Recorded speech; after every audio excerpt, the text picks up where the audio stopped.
Toujours à propos de l'inauguration officielle au Rwanda ce jeudi des bureaux de l'Agence française de développement, nous sommes entretenus avec Victor Ngindi, consultant en investissement professionnel des médias, autour de ce qu'une agence comme AFD représente comme avantage dans le développement d'un pays comme le Rwanda.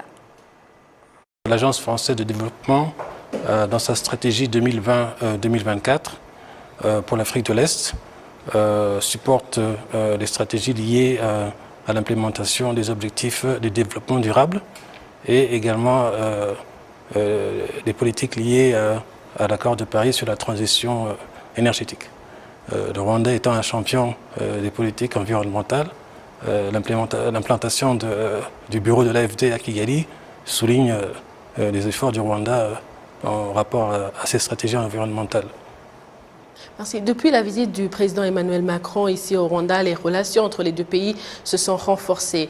Pensez-vous que ça peut pousser aux multinationales françaises à s'implanter ici au Rwanda? Effectivement. Plusieurs multinationales sont déjà présentes au Rwanda. D'autres suivront, notamment Total et Veolia.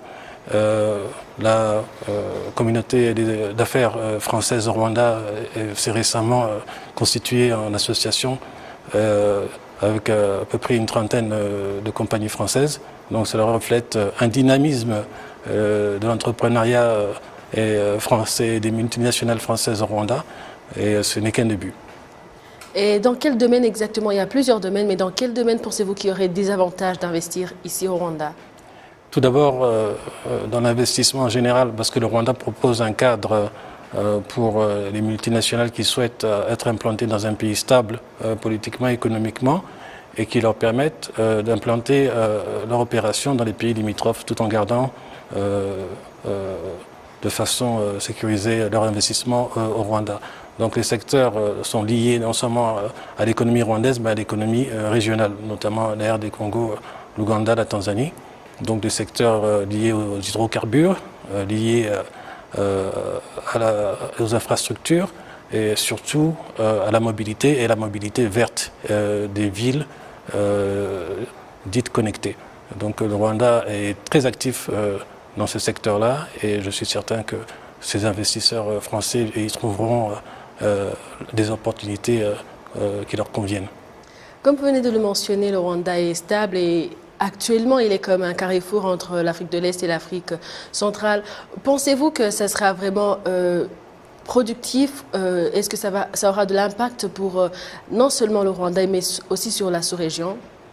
Eh bien, ça l'est déjà, car le Rwanda a déjà anticipé cette situation en implémentant ce qu'on appelle un centre financier qui permet justement aux investisseurs étrangers, notamment français, de pouvoir avoir leur structure dans une organisation qui porte les mêmes standards et qui porte les mêmes valeurs que les leurs en Europe en général et dans le monde des affaires en particulier, et avoir cette opportunité unique en Afrique subsaharienne permet une implémentation plus aisée des investissements français au Rwanda. Et vous, personnellement, pour finir, comme consultant en investissement et aussi professionnel des médias, quel message pourriez-vous donner à tous ceux qui nous suivent dans le cadre de l'importance de cette inauguration officielle des bureaux de l'AFD? Cette inauguration, comme je le disais tout à l'heure, et je le précise encore, souligne les efforts du Rwanda, non seulement dans les politiques environnementales, mais également dans les facilités de faire des affaires au Rwanda. Cela est un parcours de plus de 20 ans lié au leadership, mais également lié à la recherche de résultats à travers des performances au niveau du leadership local jusqu'au plus haut leadership de notre pays. Et ces indicateurs sont assez nets et précis pour ne pas laisser de place au hasard, mais pour produire des résultats pour le bénéfice du plus grand nombre. C'était Ngindi Victor qui s'exprimait autour de l'inauguration officielle des bureaux de l'Agence française de développement.